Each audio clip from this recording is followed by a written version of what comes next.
नमस्कार, मी समाजसेवक श्लोक पेंढारी। आजचा विषय असा आहे की महानगरपालिकेचा निष्काळजीपणा। महानगरपालिकेला कुठल्याही गोष्टीची काही पडलेली नाहीये। इथे बघू शकता कुठल्याही प्रकारचं मोठं आवरण किंवा ही हे ते फाउंटेन चालू केलेलं नाहीये।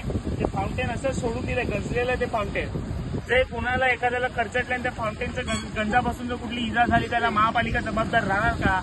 महानगरपालिकेने इकडे कुठल्याही प्रकारचं कुंपणही आपण बघू शकता। इथे यायला जायला रस्ता सोडलाय। महापालिकेच्या अधिकाऱ्यांना इकडून आंघोळ करायची आहे का आता लहान पोरांबरोबर बस बरोबर? आता काल का परवाच्या दिवशी ते एकाचा मृत्यू झाला रिसॉर्टमध्ये। त्या रिसॉर्टचं प्रकरण महापालिकेला इकडे पण आता करायचं आहे का?